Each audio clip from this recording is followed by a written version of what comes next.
Bonjour Adrien Chabot, bienvenue. Bonjour Thomas, merci. Vous êtes donc le directeur de l'innovation d'Amelia, compagnie aérienne qui existe depuis 1976. Ce que vous allez nous présenter, c'est combien d'avions, quelle ligne régulière, c'est quoi Amelia? Alors Amelia, c'est une compagnie régionale française, effectivement, qui existe depuis plus de 45 ans, qui opère des lignes régionales régulières, donc en son nom, ou pour d'autres compagnies comme Air France ou Transavia.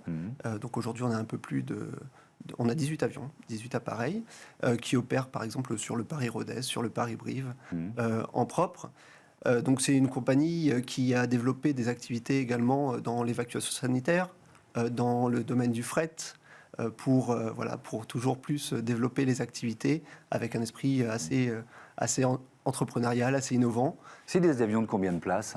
Donc on opère des avions entre 37 places pour les plus petits jusqu'à 180 places, qui est le nouvel Airbus qu'on a reçu il y a tout juste une semaine. Avec un programme que vous avez lancé qui s'appelle Amelia Green. Alors de quand il date et surtout quelles actions, puisque l'objectif de l'aviation et des compagnies aériennes en général, c'est évidemment d'aller vers une décarbonation.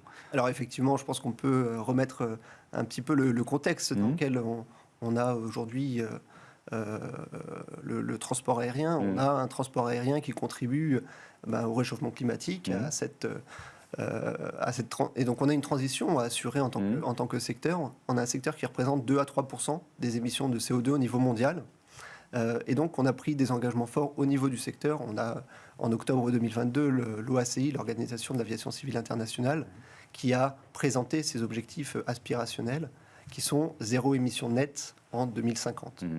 Et donc dans ce cadre-là, pour Amelia, on a structuré toute la démarche environnementale et sociétale autour de ce qu'on a appelé Amelia Green, donc qui est l'initiative qui a été lancée pour structurer tous ces projets, qui a été lancée en 2021 avec plusieurs axes, et notamment le renouvellement de la flotte avec des avions bas carbone ou zéro carbone quand c'est possible. Quand c'est possible. Et avec un bon exemple qu'on va détailler ensemble, vous avez signé un partenariat avec la société américaine Universal Hydrogen. De quoi il s'agit?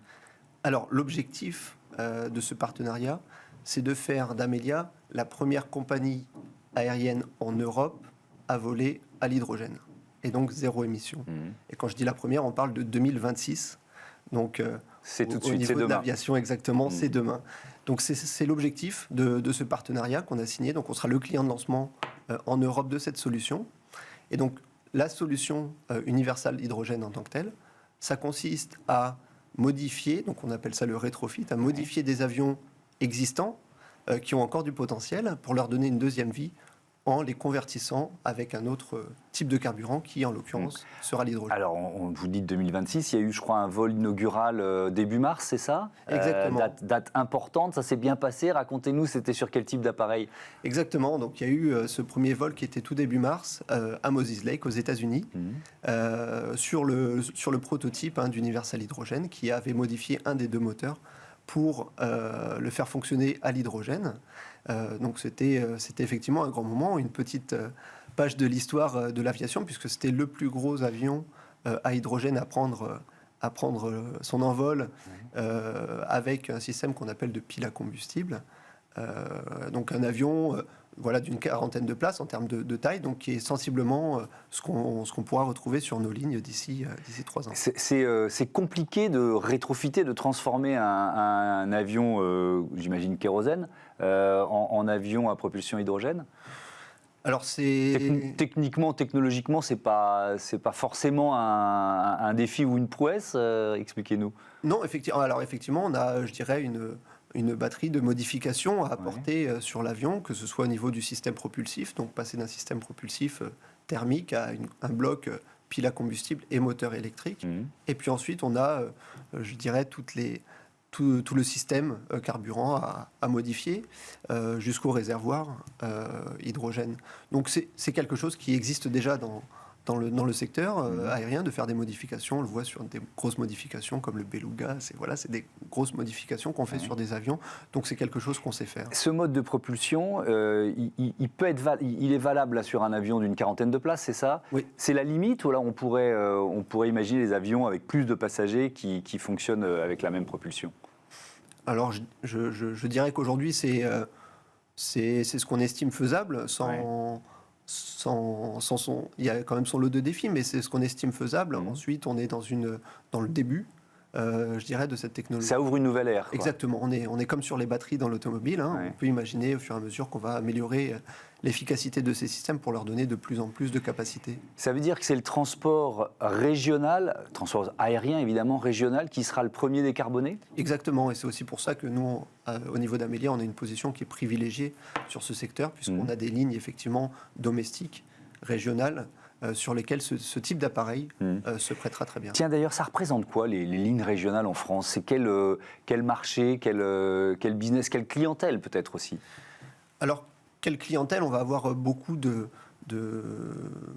soit de personnes d'affaires, soit du loisir. C'est un marché qui est principalement du marché de désenclavement. On a des régions comme Rodez ou comme Aurillac, par exemple, qui sont assez mal desservies par le train, par les systèmes d'autoroute, et donc pour lesquels l'avion représente un véritable levier, un moyen de rejoindre la capitale ou d'aller en vacances aussi. Ça veut dire que votre principal concurrent, c'est la SNCF, d'une certaine façon ?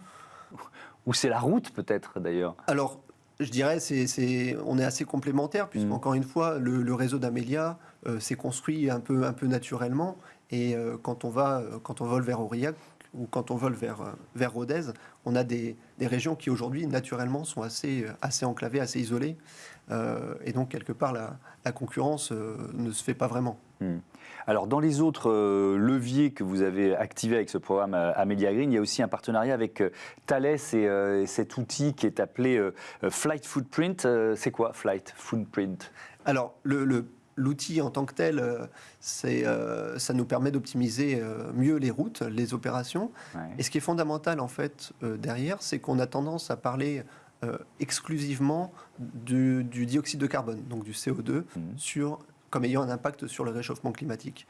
On sait aussi qu'il y a de nombreux effets qu'on appelle non CO2, comme les traînées de condensation, qui ont un impact considérable sur le réchauffement climatique. Et donc l'objectif de notre partenariat avec Thales et de l'utilisation de cet outil, c'est d'être en mesure d'optimiser nos opérations, pas seulement en fonction des émissions de CO2, ce qui est le plus simple, entre guillemets, mais en fonction de l'impact global sur le climat de chacun de nos vols. Et donc d'aller encore un petit peu plus loin en prenant en compte vraiment tous les effets. Mais alors, ça marche comment ? C'est quoi ? C'est pour choisir les meilleurs, j'utilise les termes de Béotien, mais le meilleur trajet et faire évoluer un peu la route en fonction de la météo. C'est quoi le principe de fonctionnement ? Exactement. Donc on a une notion d'optimisation de la trajectoire. Donc ça peut être le choix de l'altitude à laquelle on va voler, puisqu'on a des altitudes qui sont plus sensibles que d'autres en termes de génération de traînées de condensation, par exemple. Ça peut être aussi le choix d'éviter une zone avec une météo qui est plus défavorable pour éviter un déroutement, raccourcir un petit peu la route et vraiment minimiser l'impact global du vol sur si on se projette, on va terminer là-dessus, il nous reste un peu plus d'une minute sur l'avenir du transport aérien. Donc là, on a vu qu'il y avait la solution hydrogène pile à combustible. Il y a aussi la question des carburants de synthèse. Est-ce que vous travaillez, vous aussi, dessus pour les avions plus gros ? Alors, on travaille effectivement dessus, puisqu'on a des Embraer, donc des avions qui sont des jets. On a des avions Airbus. Et donc, effectivement, pour ces avions qui font plutôt du court-moyen courrier, aujourd'hui... Le levier, c'est les carburants de l'aviation durable, que ce soit les biocarburants pour le moment, qui sont la principale source, ou les carburants de synthèse qui pourraient arriver d'ici quelques années. L'Europe vient de prendre une décision de débloquer en quelque sorte quoi ? Les seuils, c'est ça, les seuils autorisés ? C'est une décision importante ? C'est une décision importante d'augmenter effectivement le niveau de biocarburant qui est demandé pour les pétroliers, pour les compagnies aériennes. Donc ça va dans le sens d'accélérer la décarbonation avec l'utilisation de ce type de carburant. Donc nous, on va... bien sûr, aller dans le sens de ce qui est demandé au niveau européen et puis essayer d'aller encore un petit peu plus loin. Merci beaucoup Adrien Chimbaud et bon vent à Amelia. On passe à notre débat. Est-ce que la responsabilité élargie des producteurs change pour le secteur du bâtiment ?